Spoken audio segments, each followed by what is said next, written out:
اس بدبخت کو گرفتار کرنے میں، تلاش کرنے میں پولیس کی مدد کریں۔ 2 دن قبل لاہور میں ایسا افسوسناک واقعہ پیش آیا، یقین جانیے جھنجھوڑ کے رکھ دیا ان ویڈیوز نے، جس ویڈیو میں یہ بدبخت ایک بھائی پر بلے سے وار کرتا ہوا دکھائی دے رہا ہے۔ اس شخص نے کیا کیا؟ جناب علی، لڑائی تھی صرف 30 روپے کی۔ 30 روپے کا کیا آتا ہے؟ اس 30 روپے کی وجہ سے 2 بھائی محنت مشقت مزدوری کرنے والے اپنی ماں کے لال اس دنیا سے رخصت ہو گئے۔ لاہور کا علاقہ ہے رائیونڈ۔ 2 بھائی جس میں ایک واجد اور راشد اپنے شہر قصور واپس جا رہے تھے۔ رائیونڈ کے علاقے میں گاڑی روک کر پھل فروش سے کچھ فروٹ لینا چاہا، اس سے 1 درجن کیلے لیے۔ اب ان دونوں بھائیوں کے پاس صرف ایک 100 روپے کا نوٹ تھا اور باقی 5-5 ہزار روپے کے نوٹ تھے۔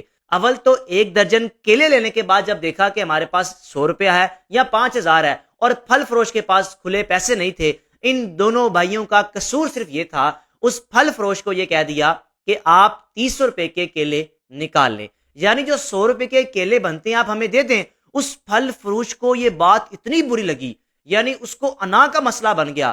ہم پھل فروشوں کے ساتھ کتنی ہمدردیوں کا اظہار کرتے ہیں، یہ سڑک کنارے محنت مشقت کر رہے ہوتے ہیں، لیکن ایسے پھل فروش بھی ہیں جن کے دل میں انسانیت نام کی چیز ہی نہیں ہے۔ جناب علی، دونوں بھائیوں نے جب گزارش کی تو اس بدبخت کو اتنا برا لگا کہ ان دونوں بھائیوں سے تکرار شروع کر لی۔ اب جھگڑا اس بات پر ہوا کہ 30 روپے کے کیلے اس نے نکالے نہیں اور بھائیوں نے کہا ہمارے پاس صرف 100 روپیہ ہے۔ پھل فروش جناب علی رائیونڈ کا علاقے میں رہنے والا، اس نے کیا کیا؟ اپنے جاننے والے اپنے پہچاننے والے سب کو بلا لیا، اپنے دوستوں کو بلا لیا جو پاس قریب ہی کرکٹ کھیل رہے تھے۔ سب سے پہلے اس پھل فروش نے کیا کیا؟ کسی بھی چیز کو تولنے کے لیے آپ ترازو کا استعمال کرتے ہیں یا ویٹ مشین پھل فروشوں کے پاس ہوتی ہے، اس بدبخت کے پاس ترازو تھا۔ اس ترازو میں 1 کلو کا، 2 کلو کا، 5 کلو کا، 2.5 کلو کے پتھر ہوتے ہیں، وہ اٹھا کر ایک بھائی کے سر پر اندھا دھند مارنے شروع کر دیے۔ وہ بیچارہ یوں لگ رہا تھا کہ شاید موقع پر ہی جاں بحق ہو گیا۔ اب چھوٹا بھائی اپنے بڑے بھائی کو زخمی حالت میں دیکھ کر پریشان ہے۔ اس نے اپنے چھوٹے بھائی کا جو سر ہے اپنی گود میں رکھا ہوا ہے، خود بھی وہ خون میں لت پت ہے، کوشش کر رہا ہے، اور میں حیران اس بات پر ہوں کہ پاس قریب کھڑے جتنے بھی لوگ ہیں وہ مجھے انسان تو نہیں لگ رہے تھے بلکہ تماشگین لگ رہے تھے جو تماشا دیکھ رہے تھے۔ کسی نے آگے بڑھ کر ان کو بچانے کی کوشش نہیں کی۔ 10 15 20 25 لوگ ارد گرد کھڑے ہیں، بس یہ کہتے جا رہے ہیں کہ 1122 ریسکیو کو کال کرو، لیکن کسی نے آگے بڑھ کر یہ نہیں کوشش کی کہ ان کی جان بچا لی جائے۔ چھوٹا بھائی اپنے زخمی بڑے بھائی کو لے کر بیٹھا ہوا ہے، ریسکیو 1122 کا انتظار کر رہا ہے۔ اتنی دیر میں پھل فروش نے جن کو کال کی تھی، اپنے یاروں کو کال کی تھی، اس میں سے ایک بدبخت آیا جس کی تصویر آپ ونڈو کی ایک سائڈ پر دیکھ رہے ہیں۔ اس نے بلہ ہاتھ پہ پکڑا ہوا ہے، اس کو گرفتار کرنے میں پولیس کی مدد کریں، تلاش کر رہی ہے پولیس۔ اس نے آ کر بنا سوچے سمجھے پیچھے سے وار کر کے اس بھائی کے سر پر اتنا زور سے بلہ مارا، وہ بیچارہ 2 دن ہسپتال میں داخل رہنے کے بعد چند گھنٹے قبل اس دنیا سے رخصت ہو گیا۔ ماں پر قیامت ٹوٹ پڑی جس کے 2 بیٹے محنت مشقت کرتے تھے۔ ان کا دودھ کا کاروبار تھا، لاہور آتے تھے، لاہور سے قصور چلے جاتے تھے۔ اب اسی نارمل روٹین میں جو کہ روزانہ کی ریگولر روٹین تھی، اسی روٹین کے مطابق یہ اپنے گھر قصور واپس جا رہے تھے جب ان کا سامنا ایک ایسے پھل فروش سے ہوا جس پھل فروش نے ان دونوں بھائیوں کو اس دنیا سے رخصت کر دیا۔ سوشل میڈیا پر اس واقعے کی ویڈیوز کافی وائرل ہیں، یہ ویڈیوز دیکھی نہیں جا سکتی، یقین جانیے ان ویڈیوز کو دیکھ کر دل دہل جاتا ہے۔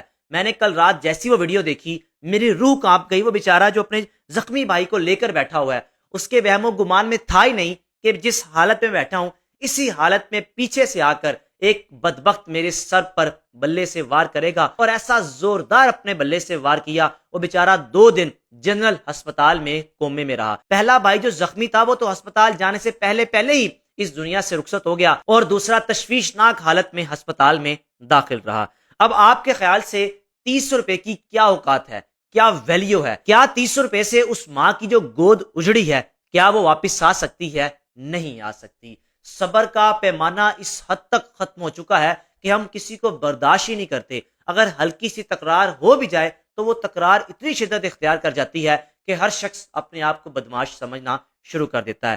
پھل فروش، سبزی فروش، رکشہ ڈرائیور، چنچی رکشہ، CNG، ہم ان طبقوں سے تعلق رکھنے والوں سے ہمدردی کا اظہار کرتے ہیں کہ یہ محنت کش ہیں، یہ مزدوری کرتے ہیں، سارا دن سڑکوں پر رہتے ہیں، لیکن اس طبقے کے لوگ بھی اگر لوگوں کی جان لینا شروع کر دیں گے تو پھر اس معاشرے کا اللہ ہی حافظ ہے۔ معلومات کے مطابق پولیس اس بلہ پکڑے شخص کو گرفتار کر رہی ہے۔ پھل فروش شاید گرفتار کر لیا گیا ہے، لیکن پولیس کی کوشش ہے کہ اس شخص کو بھی جلد از جلد گرفتار کیا جائے۔ میں حیران اس بات پر بھی ہوں کہ سی سی ڈی کا خوف پنجاب بھر میں ہے۔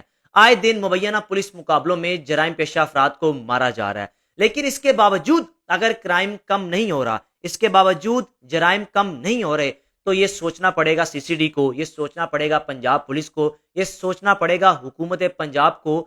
قانون میں اتنی سختیاں آنے کے بعد بھی اگر جرائم کم نہیں ہو رہے تو اس کی کیا وجہ ہے؟ اس واقعے کے حوالے سے جتنا ہو سکے آواز بلند کریں، ماں کو انصاف مل سکے۔ ماں کے بیٹے تو واپس نہیں آ سکیں گے، کم از کم ماں کی بیٹوں کی جان لینے والوں کو عبرت کا نشان بنایا جائے۔ رائے کا لازمی اظہار کیجیے گا۔ میزبان کو اجازت دیجیے، اللہ حافظ۔